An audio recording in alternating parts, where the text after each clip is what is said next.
Mesdames et messieurs, bienvenue à cette émission spéciale débat où nous allons aborder deux sujets brûlants de l'actualité nationale ivoirienne.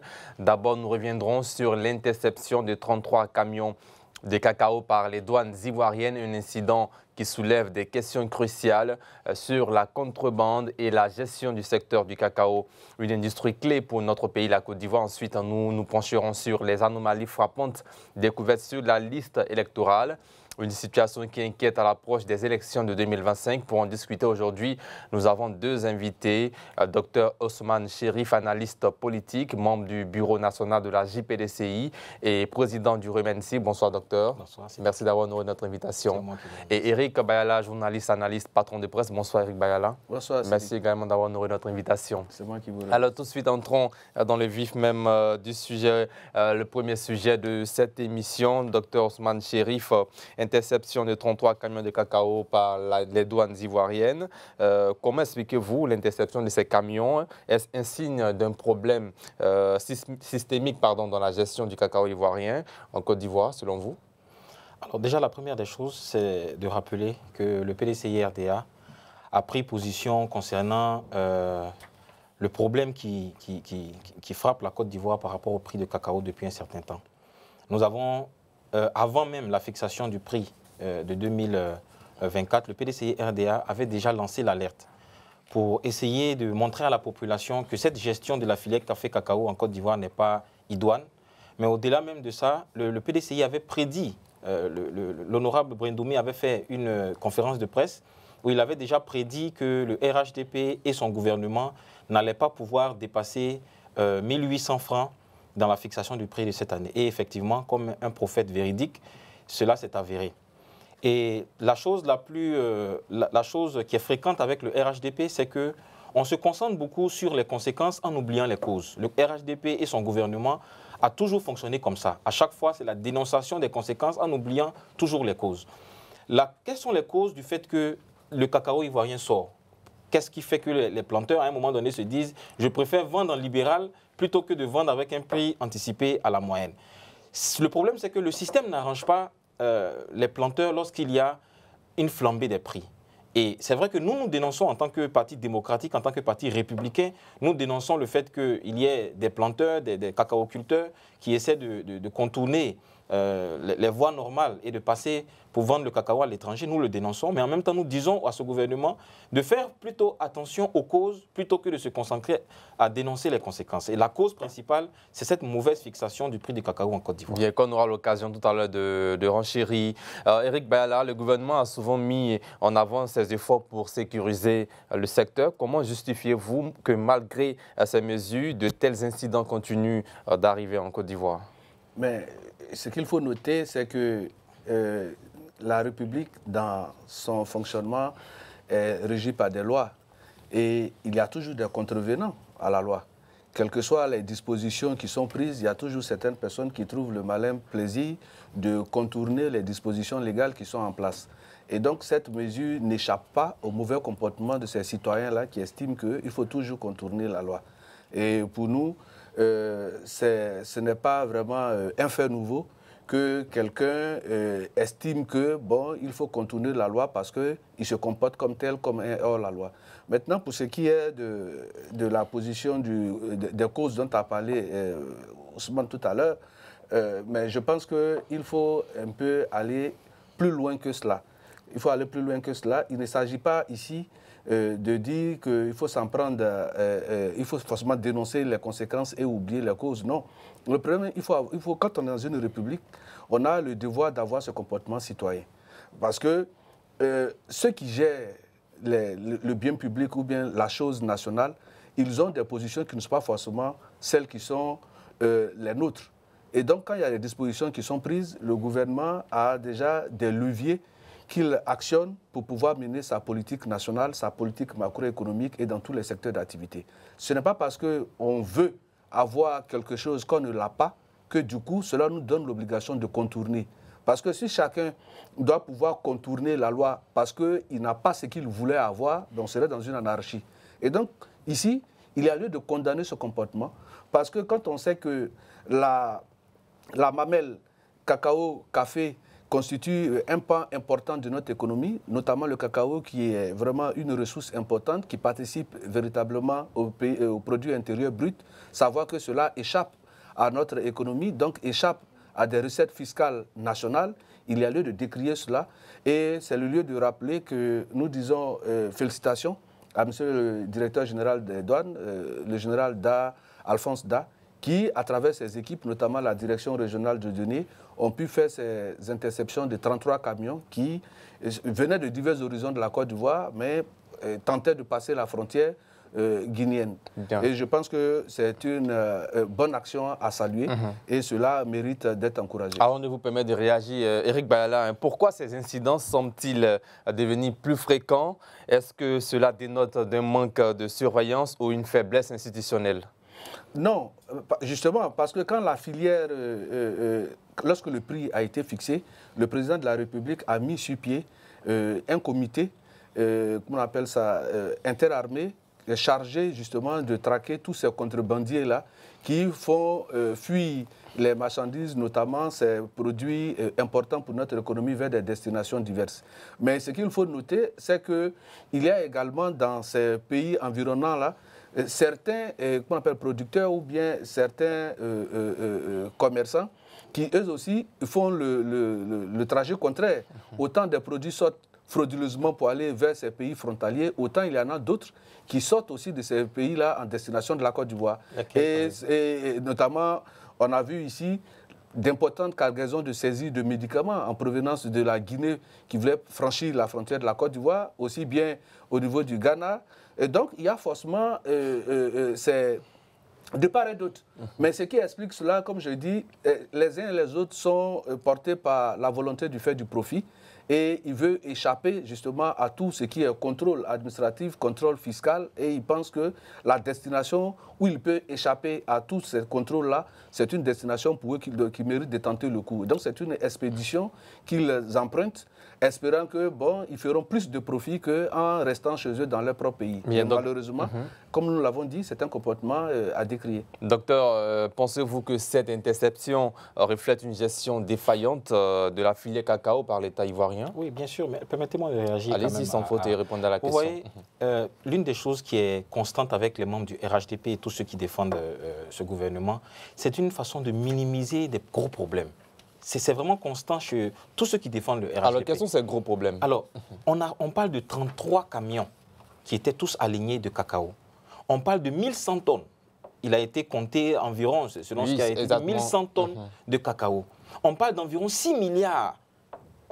Parmi les revendeurs, il y a eu des témoignages guinéens qui disaient que ça faisait environ 6 milliards de francs CFA. C'est ce que j'ai lu avant de venir sur ce plateau. Vous voyez, on est en train de parler d'un manque à gagner qui allait sortir de la Côte d'Ivoire à cause d'une raison. Et pour certains débatteurs, c'est juste, voilà, certaines personnes qui veulent contourner le système. Et pour moi, je trouve ça triste. Et c'est pratiquement la même chose dans tous les secteurs d'activité. Quand on tombe sur un gros problème, au lieu que ce gouvernement se concentre sur la cause, mais elle tend très souvent à négliger le problème et puis à faire passer ça pour juste, voilà, une contrebande qui serait naturelle dans le système.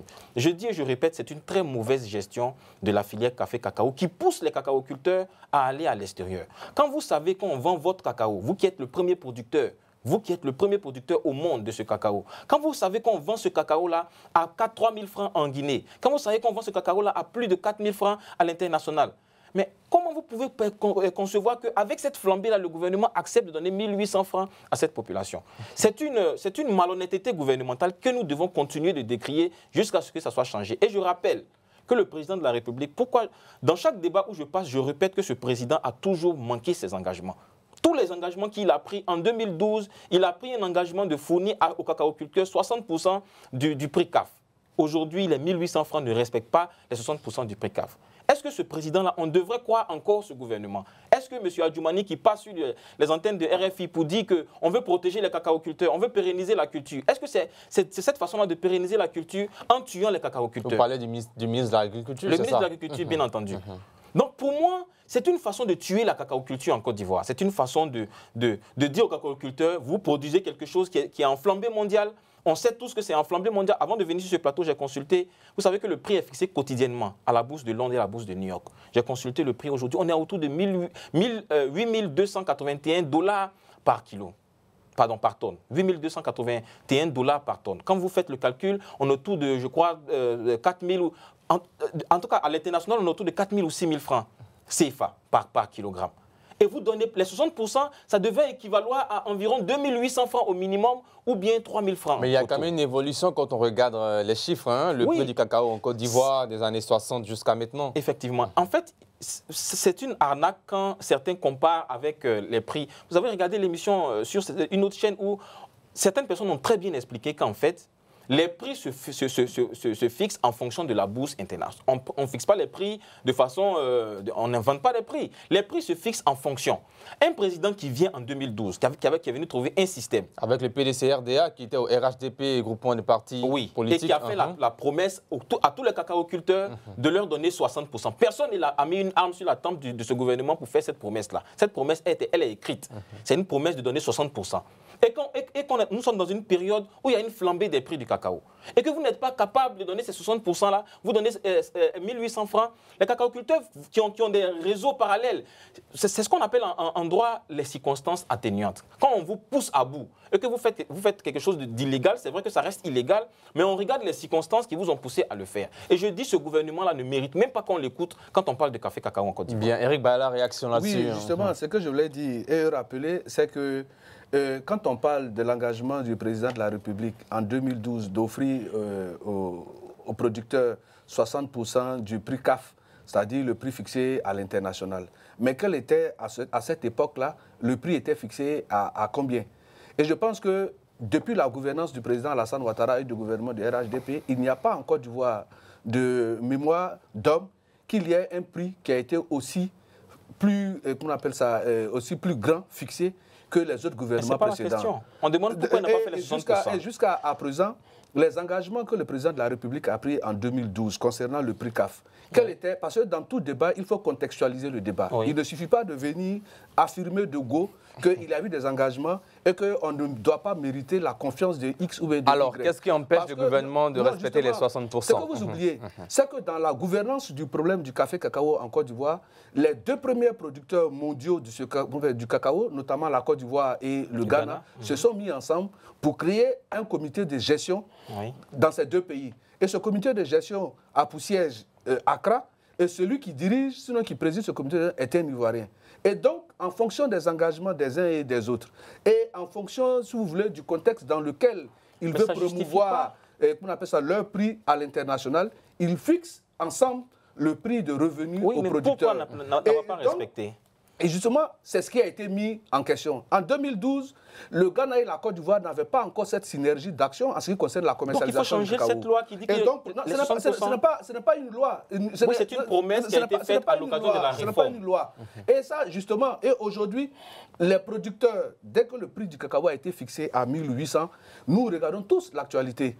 Hormis les 33 camions qui ont été pris de façon officielle, est-ce qu'il y a les producteurs qui se sont levés pour dire à monsieur le président de la République ou au gouvernement que nous ne sommes pas d'accord? Parce que comme je le disais... Mais que peuvent-ils faire face à cette décision? Ils n'ont pas le choix. Non, pas le choix. Un prix espéré n'est pas forcément celui qu'on a en retour. Il y a quand même une augmentation. Pardon? Il y a quand même une augmentation. Mais justement, l'augmentation, comme on a dit... Mais pas suffisante. L'augmentation se fait parce que justement, aujourd'hui, on a dit que la tonne à l'international se situe entre 7 000 et 8 000 $ la tonne. Et le prix du cacao à l'international fluctue. Ce n'est pas parce qu'aujourd'hui c'est à 8 000 ou bien à 7 000 que demain ça le sera. Et donc si on parfois ça monte justement, plus. Ça peut aller même au-delà, comme ça peut venir en deçà. Donc un gouvernement sérieux fixe les prix en prenant en compte la prudence. Pour dire quoi? Que jusqu'à la fin de la saison, même si le prix baisse, donc pourquoi avoir fait cette promesse-là ou bien des 8 000, que le gouvernement soit capable de toujours tenir sa promesse vis-à-vis des producteurs. Et donc quand c'est comme ça, il y a une marge de manœuvre dans laquelle le gouvernement s'inscrit pour permettre d'assurer continuellement jusqu'à la fin de la campagne le prix que le gouvernement fixe, de sorte à ce qu'ils ne se prennent pas en porte-à-faux de ce que le prix est baissé à l'international. Et donc je pense que c'est une politique qui est menée, qui est réfléchi par l'ensemble du gouvernement. Et donc, il ne suffit pas pour critiquer, mais il faut prendre en compte toutes ces contingences matérielles qui interagissent dans la fixation du prix du cacao. C'est de ça qu'il s'agit. Non, en fait, c'est comme si vous êtes en train de dire à quelqu'un qu'on est en période de flambée. Actuellement, on est en période de flambée. C'est comme si vous dites à quelqu'un qui est en train de vendre, je ne sais pas, de la tomate ou qui vend quelque chose d'autre, le prix est élevé à l'international. Mais faites profiter celui qui produit. Pendant que c'est élevé actuellement, depuis avril, en avril, j'ai consulté, en avril, on était à 11 000 $ la tonne.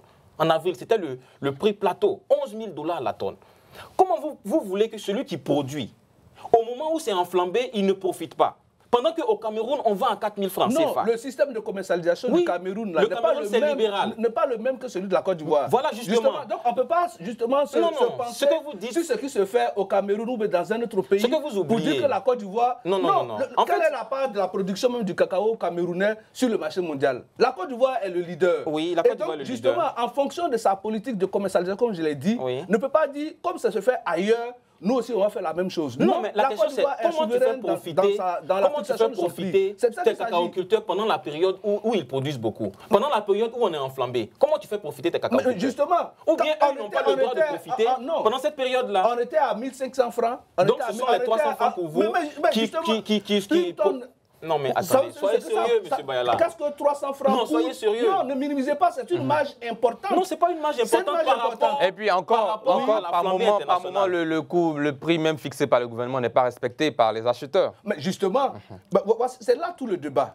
C'est là tout le débat. C'est-à-dire, comme je l'ai dit tout à l'heure, il faut une conscience citoyenne surtout à tous les niveaux de la commercialisation du prix. Parce que quand vous avez des pisteurs qui vont au contact des producteurs, et arriver, au lieu d'acheter en bas champ le prix fixé par le gouvernement, ils fixent, sinon ils achètent le cacao de nos parents en deçà du prix fixé par le gouvernement. Et ça pousse là. La faute est à qui de ne pas faire l'inspection correctement pour s'assurer que le prix bas champ est respecté? Justement, c'est parce que le problème, la sensibilisation qui a été engagée, c'est de mettre nos parents dans des systèmes de coopératives. De sorte à ce que vous n'allez pas vendre de façon isolée. Parce que quand vous partez vendre de façon isolée, c'est difficile de faire respecter le prix. Mais quand c'est en coopérative, il est clair que la coopérative donc engage la vente des prix bas champ en respectant ce qui a été fixé par le gouvernement. Merci Eric. Docteur, alors on parle du coût du cacao que vous trouvez pas satisfaisant. Conséquence, 33 camions saisis. Que risquons-nous si la Côte d'Ivoire ne prend pas des mesures plus fermes pour endiguer la contrebande du cacao? Non, vous savez, on dit souvent qu'un voleur attrapé, c'est 4 voleurs qui se sont échappés. Vous savez, quand une filière commence à mal se porter, il y a des symptômes qui nous permettent de reconnaître que la filière ne se porte pas bien. Et l'un de ces symptômes-là, c'est celui-là. Le fait qu'on voit que 33 camions ont été saisis et que c'était 1100 tonnes de cacao qui étaient à l'intérieur, ça sous-entend qu'il y aurait peut-être d'autres tentatives.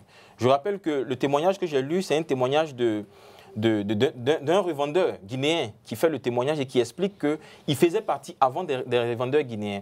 Eux, ils revendent ils achètent en parallèle en Côte d'Ivoire parce qu'ils savent que les Ivoiriens, dans certains cas, ils essaient de faire passer, vous savez, ça passe par l'ouest. Ça passe la frontière entre de Waninou, mon village, est à quelques mètres de la Guinée. Alors vous gagnerez à sensibiliser vos parents? Voilà, non, je dis en fait que c'est une voie qui peut, à n'importe quel... C'est parce que quand vous lisez le témoignage, c'est parce qu'il y a eu un petit problème même que les camions ont été saisis. Quel est ce problème? Le problème était que la voie était fermée à cause il y a eu un accident sur la voie.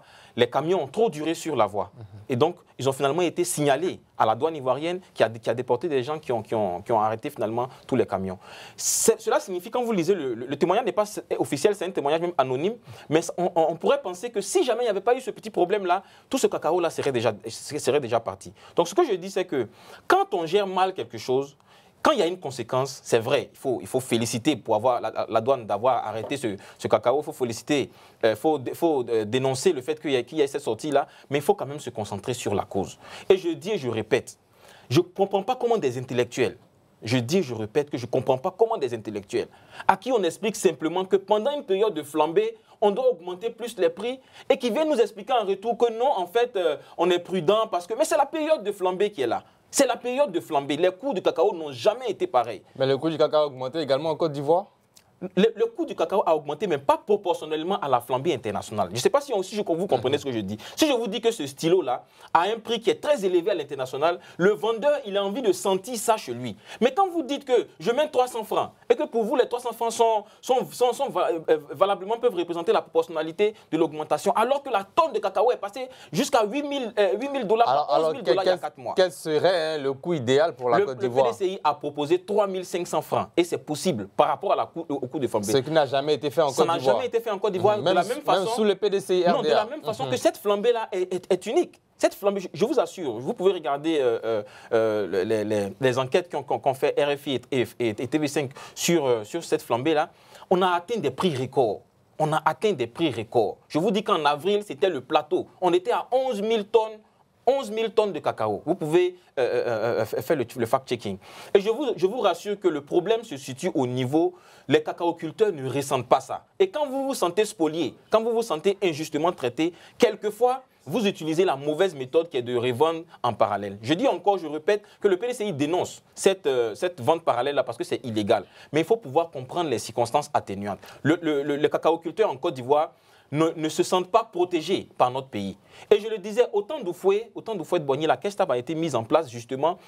Oufoué disait que l'économie de la Côte d'Ivoire reposait sur l'agriculture parce que c'est la caisse TAB qui finançait les grands projets en Côte d'Ivoire. C'est l'argent que produisait ce cacao-là qui finançait les grands projets en Côte d'Ivoire. Et il faut pouvoir bien gérer cette zone-là parce que si jamais les cacaoculteurs arrêtent de vendre et qu'ils diminuent, le cacao fait environ 17% du PIB ivoirien. Le cacao fait 12% des recettes fiscales de la Côte d'Ivoire, selon le professeur Prao. Et je dis que si jamais les cacaoculteurs diminuent et commencent à être découragés, ce n'est pas bon pour la filière. Parce que le cacao produit une grande partie de notre PIB.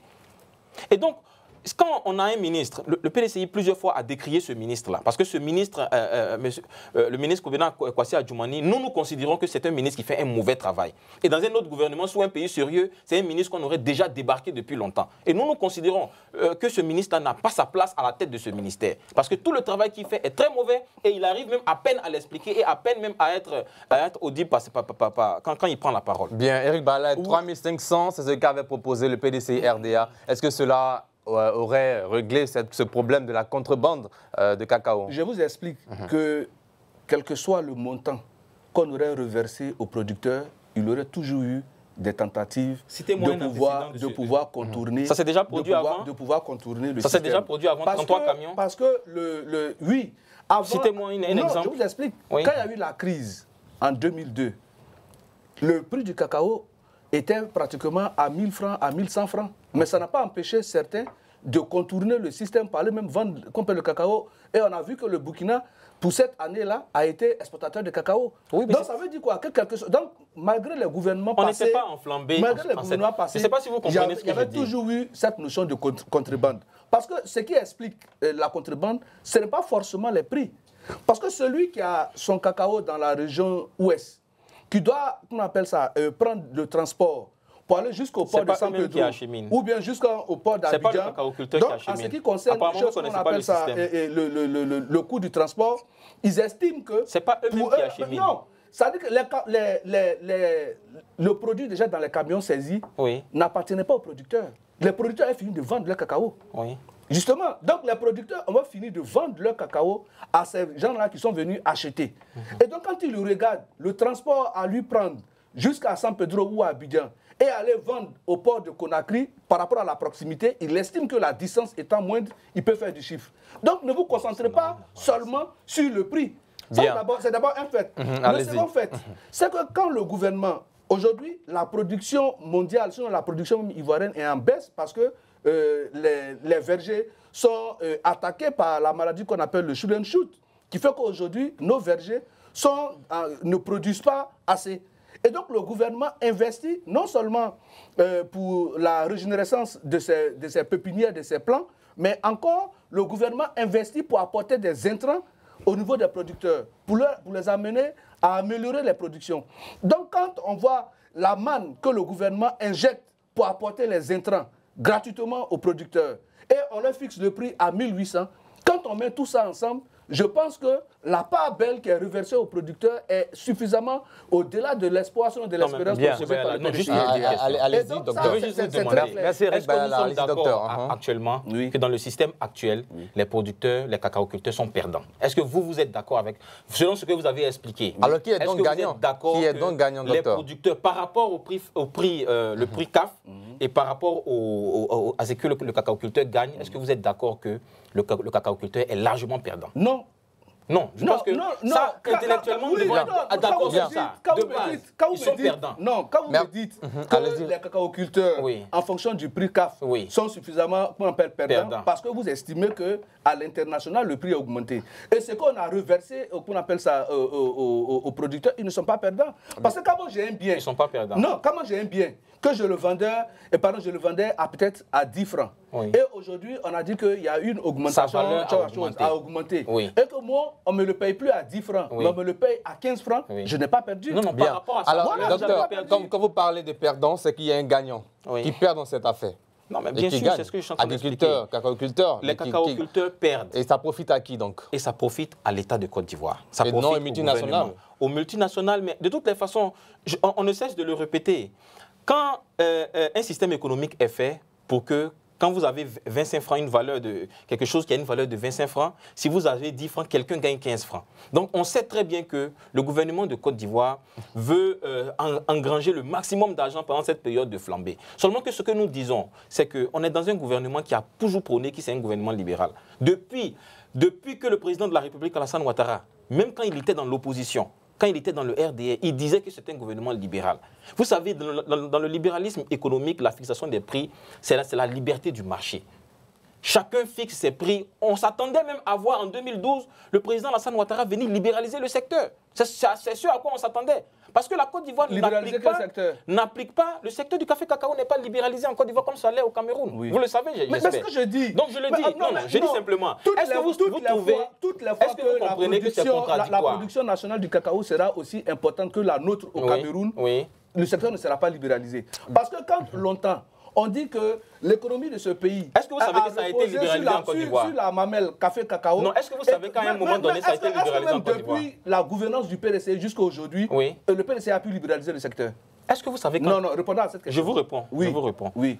En 90, quand la caisse tabac a été mise en place... Est-ce que le secteur a été libéralisé sous le PDCI? À quelle occasion? Je n'ai pas la date exacte. Non, justement, ça n'a jamais été fait. Non, laissez-moi vous informer. Ça n'a jamais été fait parce que la proportion de production du cacao aujourd'hui est tellement importante. Le Cameroun a libéralisé en 99. Merci Eric Bayala. Merci. Allez-y, docteur. Allez-y.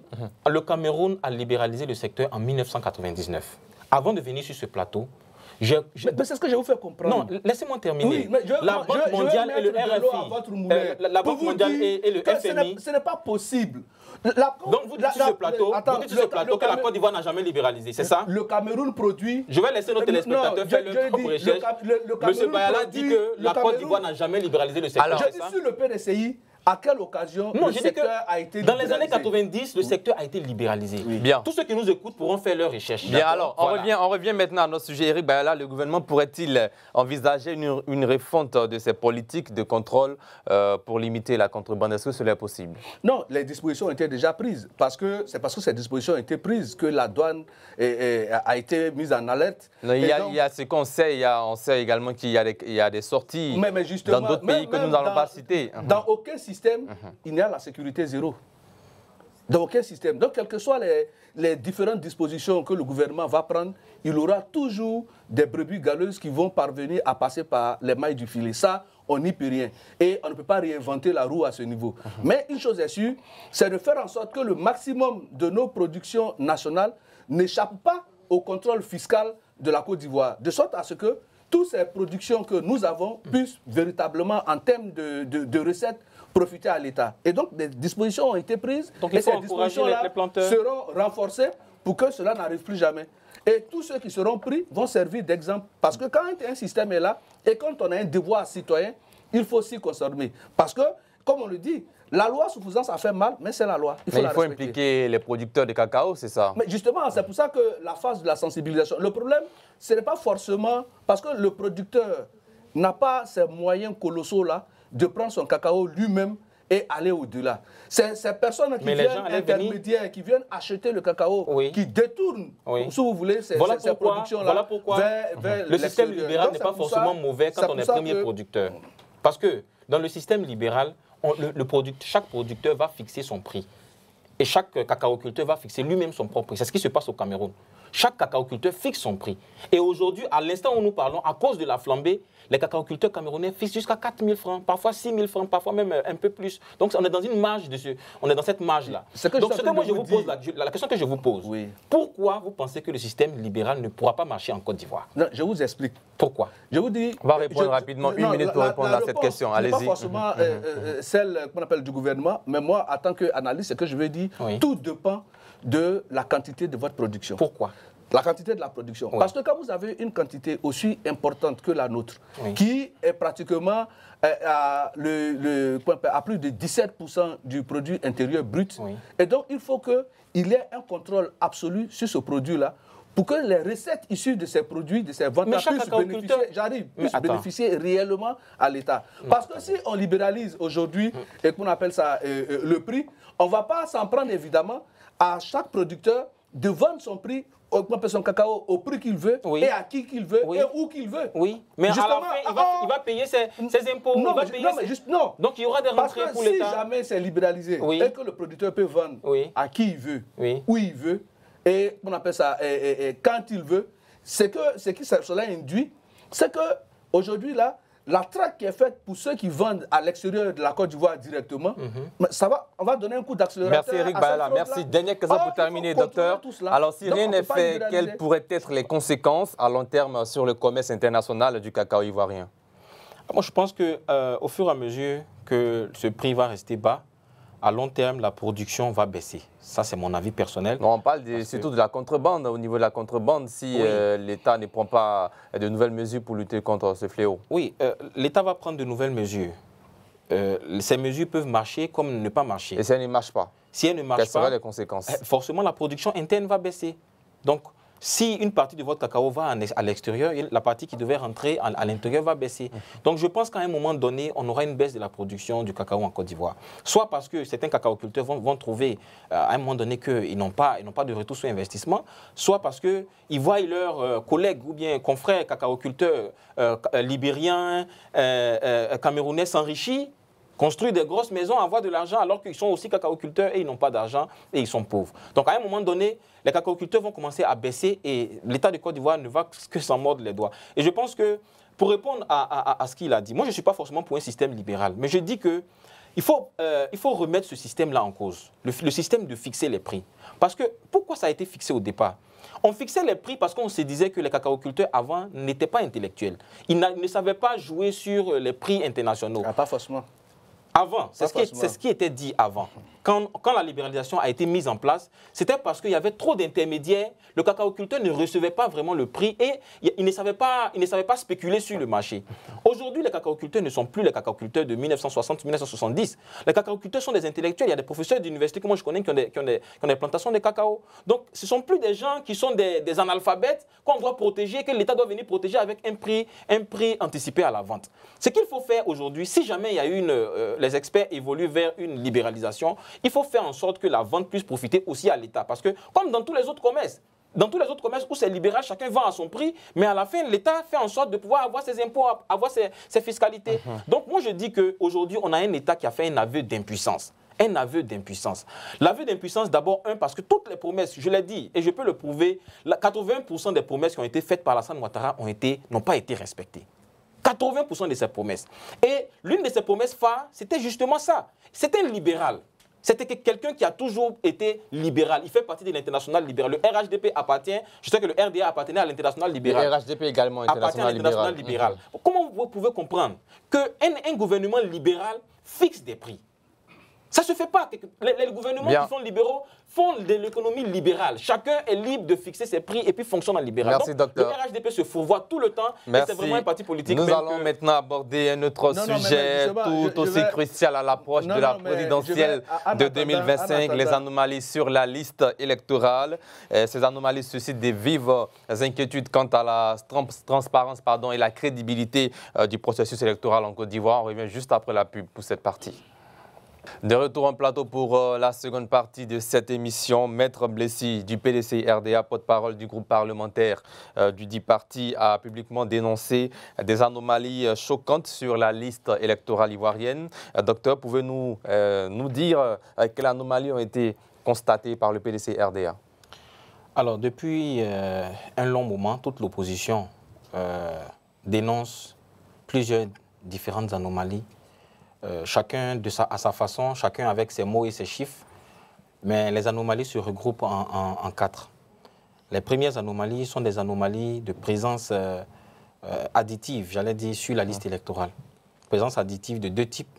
D'abord, une présence additive des personnes qui sont décédées, qui ne devraient pas être sur la liste électorale, et une présence additive des personnes dont on suspecte qu'elles n'ont pas la nationalité ivoirienne. Donc, Maître Blessi, qui a fait une enquête, qui a diligenté lui-même une enquête, et qui s'est retrouvé avec environ, selon ses chiffres, 2 millions de personnes qui seraient sur la liste électorale et qui auraient une suspicion sur leur nationalité. Je rappelle que le gouvernement ivoirien lui-même avait reconnu que les certificats de nationalité et même certains passeports avaient été frauduleusement réalisés. Je me rappelle même qu'il y avait eu des arrestations. Il y a même un certain Libanais qui avait été arrêté parce qu'il aurait 120 000 passeports, faux passeports qui avaient été réalisés. Donc on sait qu'il y a un problème déjà sur les documents administratifs en Côte d'Ivoire.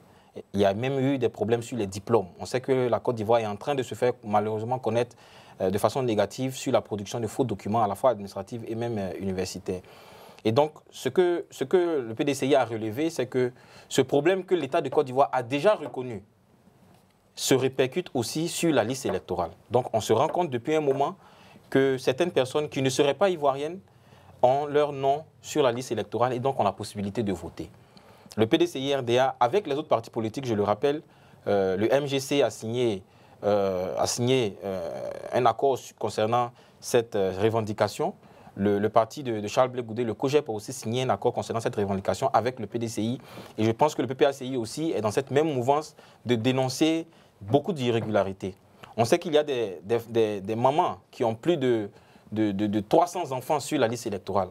On sait qu'il y a des centenaires de 150 ans, de 130 ans, de 180 ans qui sont sur la liste électorale. Les fichiers avaient déjà été épluchés. Ils ont été remis à la commission électorale indépendante. Une première fois qui avait même reconnu, le président de la CEI avait même reconnu qu'effectivement il y avait des personnes décédées sur la liste, il y avait des personnes, dont l'âge était anormal qui étaient sur la liste. Et jusqu'à présent, on se rend compte que ça n'a pas été épluché. Parce que selon le président de la CEI, il ne peut pas s'auto-saisir sur les documents administratifs qui sont faux. Donc nous pensons que la liste électorale doit être auditée. Nous avons demandé à ce que cela se fasse avant l'élection présidentielle. Vous savez, il y a ce qu'on appelle un cycle électoral. On a fini un cycle électoral. Le cycle électoral qui comprend une élection présidentielle, une élection municipale, une élection législative et une élection du conseil régional. On a fini un cycle. On va entamer un nouveau cycle à partir de 2025, à commencer par l'élection présidentielle de 2025. Nous souhaitons qu'il y ait un audit indépendant sur la liste électorale, parce que tel que c'est fait actuellement, tout est mis en place pour qu'il y ait une fraude, et on sait que fraude en Côte d'Ivoire, ça rime avec crise post-électorale et donc avec mort post-électoraux. Bien, Éric Bayala, certains estiment que ces anomalies sont exagérées et servent un agenda politique. Que répondez-vous à cela? Mais ce que je dois noter à ce niveau, mais avant même d'aborder la question, je voudrais revenir sur ce qu'a dit... Les 4 points cités. Non, pas forcément. Dans la première partie, il avait relevé que le président Alassane Ouattara n'avait pas respecté plus de 80% de ses engagements. Je voulais ici lui dire que c'est absolument faux, parce que de toute la Côte d'Ivoire, c'est par respect pour la mémoire du président Félix Houphouët-Boigny qu'on dit que Ouattara est celui qui travaille après Houphouët. Sinon, quand on regarde le règne du PDCI en 3 ans, la Côte d'Ivoire est émergente, et puis oui ce que la Côte d'Ivoire est-elle émergente? Le président qu'on appelle non, la Côte d'Ivoire est-elle émergente actuellement? Mais justement, laissez-moi finir. Non, juste la seule question. La Côte d'Ivoire aujourd'hui a un banc important dans son émergence. Non. Et écoutez, sommes-nous émergents? Merci docteur. Eric Bayala, il faudra répondre à la question rapidement, nous n'avons pas assez de temps. En 14 ans de règne, aucun président avant lui ne l'a fait. 14 ans, nous ne sommes pas émergents. Il avait dit à l'horizon 2020, nous serons émergents. D'engagement, c'est un homme alors, de on va maintenant répondre à la question. Pour ce qui est qu'on appelle ça des anomalies et qu'on appelle des personnes décédées sur la liste électorale, des non-nationaux. Justement, en ce qui concerne cette question, je pense qu'il ne faut pas déjà accuser la CEI ou bien déjà jeter l'anathème sur le système électoral. Le fait que les partis politiques aient déjà eux-mêmes relevé ces différentes anomalies et que la commission électorale indépendante s'est engagée dans une phase de sensibilisation à l'effet de permettre non seulement aux électeurs, mais à tous les partis politiques de contribuer à ce qu'on ait une liste électorale fiable. Mais je pense que le moment est arrivé. Parce qu'après la révision de la liste électorale, il y a la question du contentieux. Non, nous parlons d'audit. J'en arrive. Au niveau du contentieux, chacun pourra, et le décret même qui institue la révision de la liste électorale, il est tellement bien précisé qu'il ne relève pas seulement de la CEI de dénoncer des cas de décès ou bien d'irrégularité. Tout électeur peut, à son niveau, déjà relever ces irrégularités-là et les porter à la connaissance de choses qu'on appelle ça, de la CEI. Et aujourd'hui, quand le PDCI fait son audit et on dit qu'il y a plus de 2 millions de personnes, j'ai suivi le 19 juin 2023 la conférence de presse tenue par M. Brendou Mbia, porte-parole du PDCI. Il a dit que c'était de 2019 à 2020 et de 2020 à 2023. Mais quand on regarde notre liste électorale, depuis 2010 jusqu'à aujourd'hui, tous ceux qui sont passés à la tête de la CEI, sinon tous les membres de la commission, ont hérité de la liste électorale depuis 2000. Et on ne fait que des révisions. Et donc, les 2 millions de personnes irrégulières qui sont inscrites sur cette liste-là, ce n'est pas au moment où la CEI actuelle siège. C'est un cumul qui engage aussi bien la responsabilité des CEI passés, dont le président était Issouf Bakayoko, proposé par le PDCI-RDA. Mais nous ne sommes pas en train de parler de la liste électorale ancienne. Aujourd'hui, donc toute cette liste-là, oui ou non, vous voulez un audit. Maintenant, on demande à ce que tout ce qui est constaté comme irrégularité, parce que ce qui pose le problème aujourd'hui, quand on prend le nombre de centenaires, par exemple, sur la liste électorale, mais s'il y a eu des décès et que ces personnes décédées ne sont pas extirpées de la liste électorale, mais in fine, on aura des personnes qui sont centenaires sur la liste électorale parce qu'ils sont considérés toujours comme étant en vie. Mais cela, on en demande à chaque parent qui déjà sait qu'un des leurs, ceux qui ont perdu un des siens, qui n'est plus là, il faut leur permettre de venir signaler cela à la CEI pour que cela soit extirpé. Parce que notre handicap aujourd'hui, on n'a pas encore un système d'état civil suffisamment informatisé sur l'ensemble du territoire qui peut déjà enclencher le système de retrait au niveau des décès. Et donc c'est pour cela que la sensibilisation du président de la CEI qui participe à informer tous les citoyens de ce que si vous avez des anomalies, vous avez quelqu'un qui est sur la liste électorale et selon vous n'en a pas le droit, il vous appartient de venir le signaler, de sorte à ce que la CEI puisse prendre des dispositions pour l'en extraire. Et donc aujourd'hui, la phase qui va commencer du 19 octobre au 20 novembre, on va enregistrer non seulement de nouvelles personnes, mais il y aura la phase du contentieux, le traitement de la liste provisoire, dit-on, qui va permettre donc d'apporter, s'il vous plaît, satisfaction à toutes ces anomalies qui sont portées à l'endroit de la CEI, de sorte à ce qu'in fine, on puisse avoir une liste débarrassée de toutes les aspérités qui pourraient concourir à jeter l'anathème sur l'institution qui organise les élections. Donc les partis politiques, les personnes, les électeurs pris individuellement, chacun pourra apporter les éléments de preuve. Parce qu'une chose est sûre, nous sommes dans une phase, selon la déclaration du PDCI, qui parle au conditionnel. Ça pour dire qu'ils n'ont même pas encore la certitude de ce que c'est qu'ils se trouvent avec ils n'ont pas encore la certitude. Donc ça veut dire que cette enquête-là sera diligentée avec les éléments que le PDCI détient, qu'ils vont reverser à la CEI, et ensemble, ils vont passer donc au peigne fin ces différents électeurs qui sont concernés par le contentieux ou bien par le cas d'irrégularité en termes de nationalité. Justement, ce n'est pas ce qui est en train de se passer. Puis, non, parce qu'actuellement, la CEI travaille en fonction d'un calendrier. Le 19, ce sera l'ouverture des guichets pour recevoir, si vous voulez, non seulement les nouveaux majeurs, mais toutes les mutations qui sont intervenues au cours de ces derniers mois en ce qui concerne la liste électorale. Parce qu'il y a des femmes qui se sont mariées, donc qui ont pris de nouveaux noms. Il y a eu des majeurs, des nouveaux majeurs qu'on appelle les primo-votants, qui certains n'avaient pas de patronyme, parce qu'il y a des extraits de naissance où qu'on appelle ça, il n'a pas de père, ou bien il porte le nom de la mère. Et peut-être que pendant ce temps, il y a eu des actions de justice qui lui ont permis d'avoir un nom.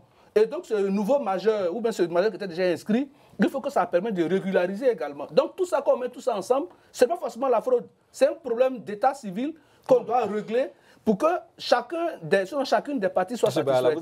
C'est tout ça. Merci Eric Bayala. Voilà. Docteur Chérif, plus de 30% des électeurs concernés par ces anomalies, c'est un chiffre alarmant que propose le PDC-RDA pour corriger ce problème. Voilà, justement, c'est sur cette proposition que je voulais rebondir parce que M. Eric Bayala a tout dit sauf répondre à la question de l'audit. En fait, il y a une partie du règlement de ce problème qui ne relève pas de la CEI. C'est ce que le vice-président de la CEI a dit. Il a dit que les documents administratifs, nous, on les reçoit. Nous, on ne va pas chercher à savoir est-ce que ce certificat est faux, est-ce que cette carte d'identité est fausse. Donc, ça ne relève pas de la CEI. Et il a entièrement raison en le disant, que la vérification des documents administratifs ne relève pas de la CEI. Voilà pourquoi j'ai toujours dit que la CEI est une CED. La commission électorale indépendante est en réalité une commission électorale dépendante. C'est une commission qui ne prend ses décisions que de l'exécutif. Qu'est-ce que M. Kuiber a dit quand on lui a parlé de la liste, du nom de Laurent Gbagbo sur la liste? Il dit que moi, je ne reçois la liste de ceux qui sont radiés qui doivent être radiés de la liste électorale que du ministère de la Justice. En réalité, la commission électorale indépendante... Non, mais si vous prenez cet exemple-là, vous êtes tout faux. Non, parce que même si la commission était indépendante... Si la commission était indépendante, elle avait la possibilité, par exemple, de prendre l'arrêté de la commission, de la Cour africaine des droits de l'homme et des peuples, qui a dit que M. Laurent Gbagbo devrait être remis sur la liste électorale. Est-ce que ça aussi, ce n'est pas une cour? Est-ce que ce ne sont pas des juristes qui sont là-bas? Est-ce que ce ne sont pas des experts qui sont là-bas? Mais pourquoi une commission qui se dit indépendante se voit obligée de prendre une cour qui est inférieure à la Cour africaine des droits de l'homme? Finalement, je rappelle il faut dire que merci Eric Bayala, mais finalement, on se demande... La loi n'est pas rétroactive, monsieur. Merci Eric Bayala. Finalement, on se demande que font les représentants des partis politiques à la CEI. Le PDC-RDA a un représentant à la CEI? Oui, mais il faut rappeler que le RHDP est majoritaire à la CEI. Le RHDP, dans les sièges, que ce soit à la commission centrale comme dans les commissions locales, vu que le dispositif de la CEI est fait de sorte à ce que ça se fait par parti politique, et donc le RHDP, qui est un regroupement de partis, est majoritaire. Mais c'est ce que consacre la législation. Oui, c'est ce qui consacre la législation. Nous ne contestons pas ce fait-là. Nous disons que ça entraîne des problèmes. Parce que quand un parti est majoritaire, l'opposition, à un moment donné, se sent bâillonnée. Il y a certaines décisions qui ne peuvent pas être prises là-bas parce que c'est le RHDP qui est majoritaire. Et je dis et je répète, la commission électorale indépendante n'est pas une commission électorale indépendante. C'est une commission qui est dépendante. Merci. Eric Bayala, en vous écoutant, on a comme l'impression que vous minimisez un peu les inquiétudes de l'opposition politique ivoirienne. Non, je ne minimise pas.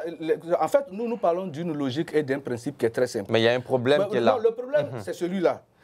On dit une partie de l'opposition, notamment le PDCI... La majeure partie. Bon, si vous voulez, je vous consacre. Oui. Toute l'opposition estime que il y a des anomalies sur la liste électorale. C'est ça. Ça, c'est un fait.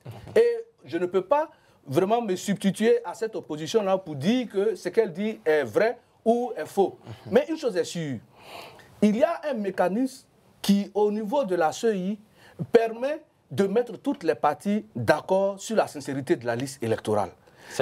Et cette proposition, sinon ce processus, c'est qu'il y a ce qu'on appelle le traitement du contentieux. Non, c'est pas ça. Au niveau du traitement du contentieux, si vous estimez que X ou bien Y est sur la liste électorale et que, par exemple, il n'a pas la nationalité ivoirienne et qu'il y est inscrit, vous portez ça avec les éléments de preuve à la CEI, on va l'en extirper. La CEI a déjà répondu à ça en disant qu'elle ne vérifiera pas les papiers administratifs qui sont donnés. Est-ce que vous avez écouté la dernière conférence, sinon qu'on appelle ça le face-à-face entre le président de la CEI et les parlementaires? Sur la question, il a dit clairement que en ce qui concerne les documents qui sont faux. Non, ce que je dis, par exemple, dès l'instant où un individu se présente au guichet de la CEI avec un certificat de nationalité qui est faux, ou bien une pièce nationale d'identité, ou bien un passeport qui est faux, l'agent de la CEI qui est à ce guichet-là n'a pas, lui, à ce moment précis, la possibilité d'authentifier le document administratif qui est porté à sa connaissance. C'est ça. Il va donc enregistrer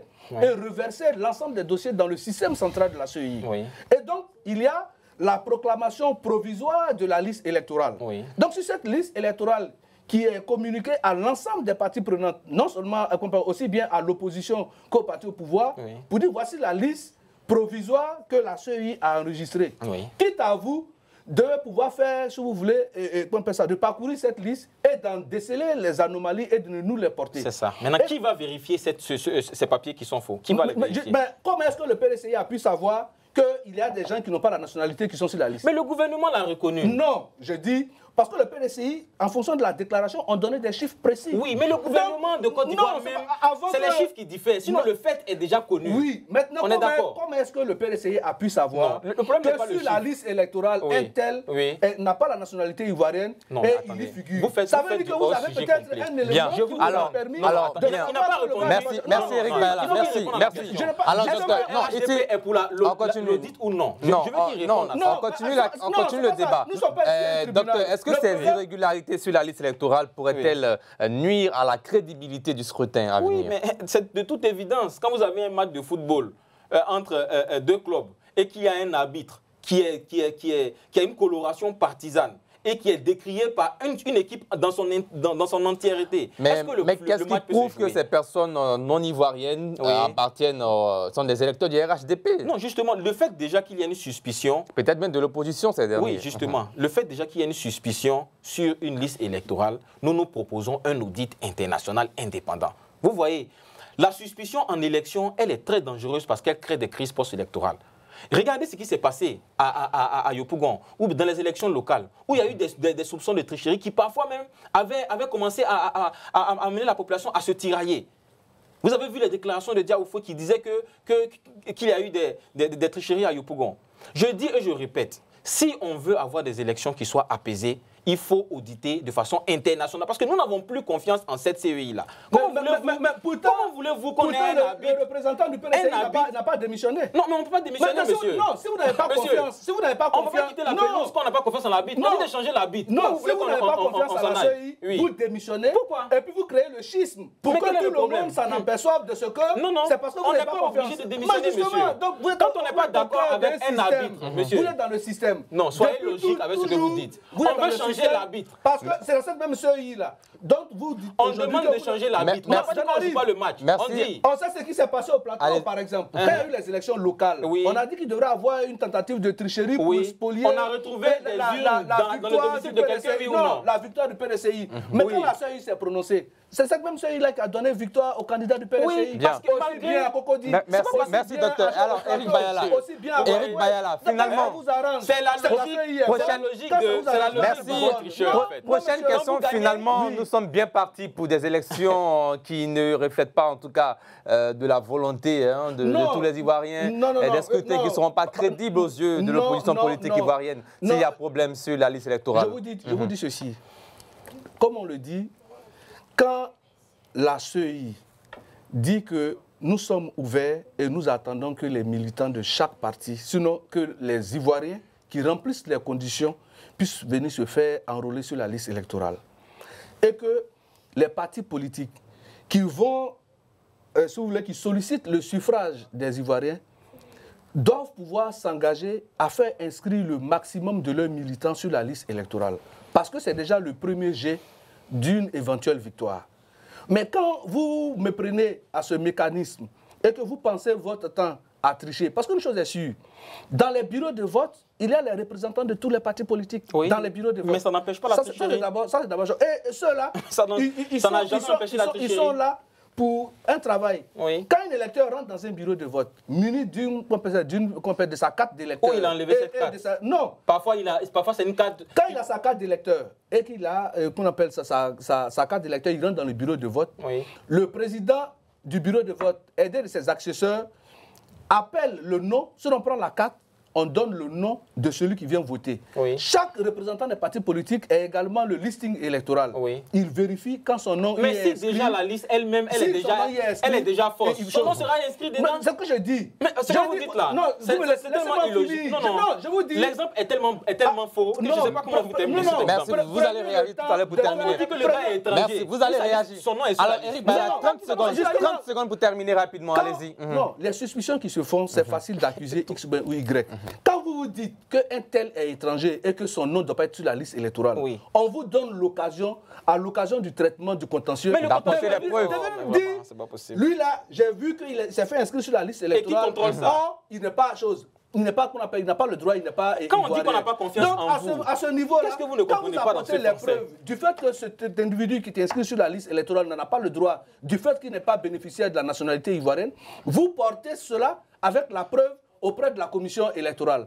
Et la commission électorale, en fonction des preuves que vous avez, si effectivement c'est établi, on va l'enlever de la liste électorale. Bien, c'est votre dernier mot sur ce sujet. Voilà. Alors, docteur, pour terminer, réagissez. Non, en fait, je veux dire que le RHDP, quand j'entends les arguments des personnes du RHDP, je suis parfois abasourdi par l'irrationalité de leurs arguments. Non. Quand le président Alassane Ouattara demandait qu'on ait un certificateur pour les élections de 2010, là, est-ce qu'il a apporté une preuve que les gens allaient tricher ou bien qu'il allait avoir une malversation? Non, c'est pas le président. Non, c'est pas le président Alassane Ouattara qui a demandé. Qui a demandé à ce qu'il y ait un certificateur international? Non, il y a eu. Qui a demandé un certificateur international? Je vous dis, il y a eu le CPC, le cadre permanent de concertation. Non, est-ce que le RDA était dedans, oui ou non? Mais tous les partis. Justement, tous les partis ont accepté. Non, ce n'est pas du fait forcément. Merci, allez-y rapidement. Quand on est en suspicion, quand on n'a pas confiance en un arbitre, il faut un contrôle international où nous tous, ça nous met d'accord. C'est ce que vous proposez. Oui, ce qui est le plus triste, c'est de voir qu'à chaque fois qu'on parle de contrôle international, c'est le RHDP qui s'oppose. Moi, je demande à la population ivoirienne de réfléchir à ça. Mais c'est une élection ivoirienne. Une élection ivoirienne, pourquoi une émission étrangère? Les experts, dans toutes les élections, parfois on a même des observateurs internationaux. Les experts peuvent venir faire un audit. Parfois, on a beaucoup plus confiance en des personnes neutres qui n'ont pas de partialité en Côte d'Ivoire. Donc nous au PDCI, il y a des personnes neutres également en Côte d'Ivoire. C'est vrai qu'il y a des personnes neutres forcément en Côte d'Ivoire. Nous, on demande à ce qu'on ait un audit international. Oui, mais d'un cabinet d'experts. Sur la question, on est à un an de l'élection. Mais attendez, laissez-moi terminer juste une mot. Juste 30 secondes, allez-y rapidement. Merci Eric Bayala. La CEI a dit ceci. Ne vous en pas. Je demande simplement que les partis politiques et qu'avec chose qu'on appelle ça, les partis, le gouvernement, puissent trouver ensemble un commun accord avec, si vous voulez, même un cabinet quelconque. Merci, on vous a bien compris. Allez-y, terminez rapidement, 30 secondes. Dans 90% des débats que nous menons, à chaque fois que nous parlons de la CEI, nous parlons de la CEI, c'est le RHDP qui vient défendre. Non, vous avez terminé, vous avez votre mot. Allez-y, terminez rapidement, 30 secondes seulement. À chaque fois qu'on fait les débats, il faut que la population remarque très bien. À chaque fois qu'on attaque la CEI, c'est le RHDP qui vient défendre. Regardez très bien. Quand on dit que la liste électorale a un problème, c'est le RHDP qui vient. Parce que c'est la même CEI qui nous a permis d'avoir des électeurs. Malheureusement, c'est la fin de ce sujet. Merci. Nous allons maintenant faire place au carton rouge. Voilà, c'est clair. Nous sommes dans le carton rouge, rubrique dans laquelle nos consultants et invités font des coups de gueule sur l'actualité. Docteur Ousmane Chérif, votre carton rouge. Alors, j'adresse ce carton rouge au gouvernement de Côte d'Ivoire par rapport à la situation qui prévaut actuellement au ministère de la fonction publique. Vous savez, on est en Côte d'Ivoire, on ne s'occupe pas du capital humain. Si vous remarquez très bien, dans tous les secteurs d'activité, ce gouvernement s'occupe de la bâtisse, ce gouvernement s'occupe de la peinture, mais ne s'occupe pas du capital humain. Dans la santé, par exemple, vous avez des beaux hôpitaux, mais le capital humain souffre. En matière d'éducation, vous avez des beaux tables-bancs, vous avez des beaux tableaux, mais le capital humain souffre. Et donc, je voudrais adresser ce carton rouge à ce gouvernement qui passe tout son temps à embellir les chiffres, à embellir la bâtisse, l'extérieur, mais les personnes même qui travaillent sont en train de souffrir, sont en train de pleurer. Et donc, vraiment, Madame la ministre de la fonction publique, le tout n'est pas de créer des tables-bancs, le tout n'est pas de créer des hôpitaux, le tout est de s'occuper du capital humain et c'est ça que le PDCI met en exergue. Merci. Merci, docteur Eric Bayala. Réaction sur ce carton rouge? Oui, je voudrais dire au docteur Ousmane que, Dieu merci, il reconnaît déjà que le gouvernement travaille en créant des hôpitaux, en créant des écoles, des tables-bancs, tout ce qui va avec, des routes. Et donc, c'est une confession. Je voudrais l'en féliciter. Tous les gouvernements l'ont fait. En ce qui concerne le capital humain dont on parle, je ne pense pas que mieux que le gouvernement actuel, il y a eu un gouvernement précédent qui a traité en termes de salaire les fonctionnaires de Côte d'Ivoire que celui du président Alassane Ouattara. Parce que non seulement au niveau même des médecins, il a du corps. Oui. Il connaît les salaires qu'un docteur avait avant que Alassane Ouattara ne prenne le pouvoir et le salaire d'un médecin maintenant. Il en est de même pour tous ceux qui sont dans le système de santé. Il en est de même pour tous ceux... Comment on peut comparer des prix de 1960 avec des prix de 2014 et de dire qu'il y a une augmentation? Justement, vous voyez, quand on n'est pas économiste, on veut parler de tout, c'est ça. De 2010. De 2010 à maintenant. Où il y a des chefs d'État qui, en face donc de la fronde sociale des syndicats, a dit clairement que je ne augmenterai pas 5 francs. Oui, et avec il avait un pays qui était clairement le président Laurent Gbagbo. Bon, c'est vous qui le dites. Oui, mais avec un pays, c'est lui qui l'a dit. Aujourd'hui, là, vous prenez n'importe quel gouvernement de la sous-région, aucun gouvernement ne paye le 13e mois. Ça, c'est un exploit. Bien. Alors, Eric Bayala, donc, il faut reconnaître le travail. À vous maintenant de faire votre carton rouge. Voilà. Je donne mon carton rouge à l'endroit du ministère du Commerce. À l'endroit du ministère du Commerce, parce que on a l'impression que les contrôleurs des prix ne se mettent en branle que lorsqu'il y a des tensions au niveau de la vie chère. Et quand il y a une certaine accalmie, rien ne se fait. Je prie donc les contrôleurs du ministère du Commerce d'aller dans les boutiques de quartier qui sont vraiment dans la proximité avec les ménages pour vérifier si les prix qui ont été fixés par le gouvernement sont respectés. Parce qu'il se trouve que dans certaines boutiques, il se trouve qu'ils ne respectent pas pour la majorité les prix fixés et ça a vraiment une incidence fâcheuse sur les ménages. Donc vivement que le ministère du Commerce puisse engager, sinon redéployer l'ensemble de ses contrôleurs de prix sur les boutiques et les commerces de proximité pour vérifier les prix. Docteur, comment réagissez-vous face à ce carton rouge? Non mais écoutez, j'ai toujours dit sur cette affaire de fixation de prix que le gouvernement RHDP est le gouvernement le plus irrationnel de l'histoire de la Côte d'Ivoire. Il y a le plafonnement des prix. Il y a eu des plafonnements sur des prix, par exemple la bouteille d'huile et tout ça. Vous plafonnez des prix alors que les gens qui ont payé leur magasin, qui louent son magasin très cher, qui paye sa climatisation, vous avez augmenté l'électricité, il met tout ça dans son magasin, tu lui dis non, il faut vendre l'huile là à tel prix. Mais moi, il y a un vendeur qui m'a dit, mais moi, je mets mon huile, je cache mon huile. Je garde mon huile, je la cache, je ne la vends pas. Quand on vient, on me demande, je dis, il n'y a pas d'huile. Au contraire, même plus il n'y a pas la marchandise, plus ceux qui vont la trouver vont en payer cher. Donc, c'est un gouvernement qui est irrationnel. Je le dis, je le répète, il n'y a pas un gouvernement qui a été plus irrationnel que le gouvernement d'Alassane Ouattara. Comment on peut avoir un gouvernement qui est libéral, qui fixe des prix? Un gouvernement qui se dit libéral, qui veut laisser tout le monde... l'économie libérale, c'est l'économie du marché. Attendez, l'ordre est instauré par la concurrence. Non. Quand vous vendez pour vous à 1800 et que moi je fais la même chose à 1700, le client va venir avec... C'est la concurrence qui fixe l'ordre des prix. Ce n'est pas un gouvernement qui rentre, qui attrape les gens, qui les chicote et puis qui fixe des prix. Non, vous avez augmenté l'électricité, vous voulez continuer les prix. Merci.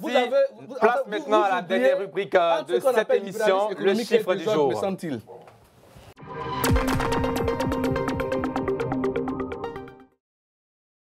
Voilà, nous sommes dans le chiffre du jour, rubrique dans laquelle nous mettons en avant des chiffres en rapport avec la vie de la nation. Le chiffre du jour, c'est 5. Qu'est-ce que ça vous dit? 5 Aucune idée. 5. Événement malheureux, hein, 5.